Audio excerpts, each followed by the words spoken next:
ભરૂચમાં સુરતથી 700 કાવડિયાત્રીઓ નર્મદાના નીર ભરવા જાડેશ્વર નીલકંઠેશ્વર મહાદેવ આવી પહોંચ્યા. પવિત્ર શ્રાવણ માસનો 24 જુલાઈથી પ્રારંભ થઈ રહ્યો છે.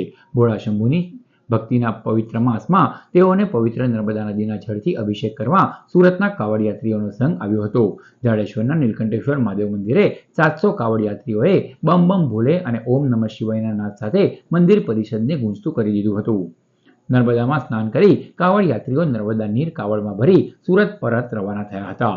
જોકે જાડેશ્વર ચોકડીથી નીલકંઠેશ્વર મહાદેવ મંદિર સુધી જવાના માર્ગ પર નાખેલા મોટા મેટલથી પગપાળા પસાર થયેલા કાવડિયાત્રીઓને ઘણી તકલીફ ભોગવવી પડી હતી, જેને લઈને માર્ગ શ્રાવણ મહિના પહેલા દુરસ્ત કરાય તેવી માંગ કરાઈ છે.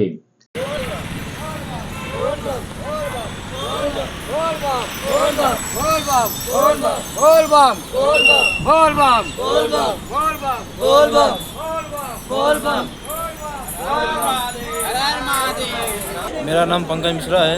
मैं पांडेसरा सूरत से आया हूँ।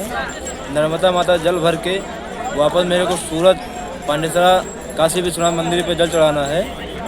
थोड़ा ये अपना रास्ता जो है बीच में खराब है। प्रशासन मैं यही चाहता हूँ थोड़ा सही कराए हाईवे पे। અહીંયા નર્મદા નદીથી આપણે હાઈવે સુધી જઈએ ત્યાં સુધી કાકડ પથ્થર બહુ છે, વધારે ખાડા પડેલા છે ને આમાં તંત્ર કંઈ ધ્યાન આપતા નથી. તમારી શું માંગ છે? અમારી માંગ એ છે કે અહીંથી હાઈવે ઉગીને લઈને રોડ સાફ રહે, એટલે અમને ચાલવામાં તકલીફ નહીં પડે, અમારા પગમાં તકલીફ નહીં થાય, એટલે અમે પગમાં તકલીફ નહીં થાય એટલે અમે આરામથી પહોંચી જઈએ.